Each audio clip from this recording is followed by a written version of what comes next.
कुछ ऐसे कैंसर्स भी हैं जिनमें सिम्टम्स नहीं भी नजर आते? एब्सोल्युटली जी। जैसे कोलोन में सिम्टम्स काफ़ी लेट आते हैं, जी।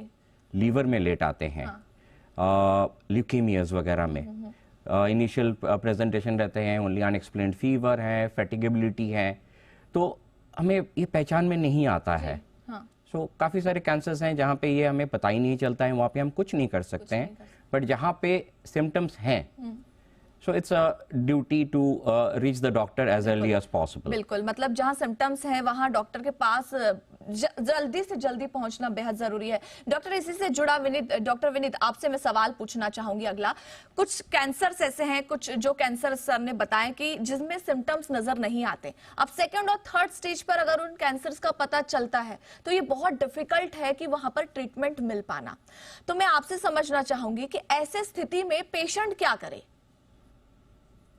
से अभी आपको बताया गया, कैंसर का कोई ऐसा स्पेसिफिक साइन या सिम्टम नहीं होता जी।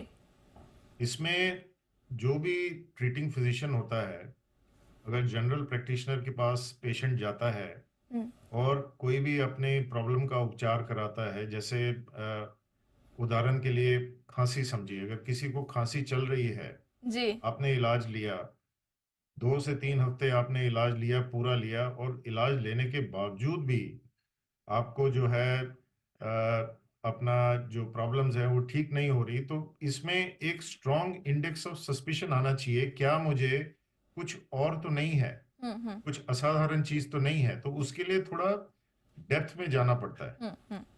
तो कोई भी ऐसी चीज, कोई भी ऐसा सिम्टम जो साधारण ट्रीटमेंट के बाद ठीक नहीं हो रहा, इंप्रूव नहीं हो रहा, तो हमें एक स्ट्रॉन्ग इंडेक्स ऑफ सस्पिशन होना चाहिए, उसको थोड़ा डेप्थ में इन्वेस्टिगेट करना चाहिए। बिल्कुल। जैसे फॉर इंस्टेंस अगर किसी को खांसी हो रही है, अगर एक्सरे में उतनी हमें इंफॉर्मेशन नहीं मिल रही और पेशेंट की खांसी बढ़ती जा रही है, या खांसी पहले सिर्फ बलगम थी अभी ब्लड आने लग गया है, तो इसमें हायर इन्वेस्टिगेशन जैसे सीटी स्कैन है वो करना चाहिए, और एक एक्सपर्ट के पास जाना चाहिए from a general practitioner to dig in more and to see कि इसमें प्रॉब्लम है कि नहीं है। क्योंकि it is just like seeing कि अगर आप एक टेबल देखें, टेबल आपको साफ लगता है, आंख से देखने से साफ लगता है, परंतु अगर माइक्रोस्कोप लगाएंगे आप देखेंगे करोड़ों बैक्टीरिया हैं।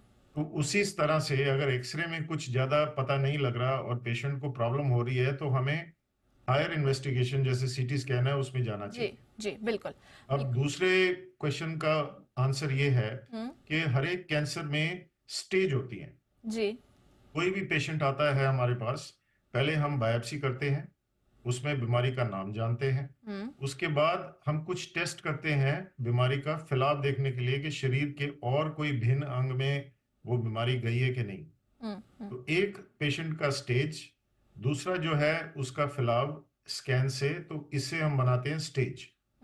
नॉर्मली जो होता है कैंसर के अंदर 4 स्टेज होती हैं, जिसमें पहली और दूसरी स्टेज होती है अर्ली स्टेज, तीसरी स्टेज होती है लोकली एडवांस्ड, और चौथी होती है जो लास्ट स्टेज होती है जिसमें मेटास्टेटिक होता है, सारे शरीर के अंग में वो फैल जाता है।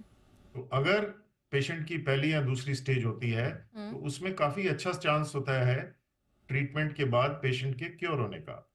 हाँ। अगर तीसरी स्टेज होती है तो चांस होता है अराउंड 50-50%, बट चौथी स्टेज होती है उसमें सिर्फ हम अनफॉर्चुनेटली समय बढ़ा सकते हैं।